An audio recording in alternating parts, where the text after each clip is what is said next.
Chairman Korangi town Mohammad Naeem Sheikh ने कहा है कि पार्कों को यानी सेहतमंद माहौल की फराहमी को जहाँ हम यकीनी बना रहे हैं, वो यकीनी तौर पर खवातीन, बच्चों और बुजुर्गों के लिए एक तोहफा है।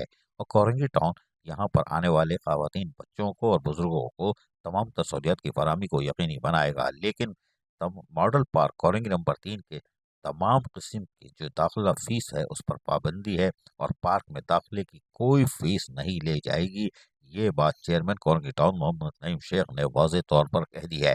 और महकमा पार्क को हिदायतें जारी करते हुए कहा कि पार्कों को आवाम की सहूलत के लिए तामीर किया जा रहा है, जहाँ उनको सेहतमंद माहौल की फराहमी, फ़ज़ाई आलूदगी से पाक माहौल की फराहमी को यकीनी बनाने के लिए इक़दाम किए गए हैं। वहीं पर आने वाले खवातीन, बच्चों और बुजुर्गों से किसी किस्म की कोई पार्क में दाखिल होने की फीस ना ली जाए। शिकायत मिलने पर नाकाबिल सबूतों के साथ कार्रवाई अमल में लाई जाएगी, जिस पर महकमा बागात में हलचल मच चुकी है और यकीनी तौर पर अब ये दूर रहेंगे। अजीज आरिफ, KBS बलियादी न्यूज़ कराची। ऐसी ही खूबसूरत वीडियोस फ्यूचर में हासिल करने के लिए रेड बटन पर क्लिक करके और बेल आइकॉन को प्रेस करके हम सबके सब्सक्राइबर बनना मत भूलिए।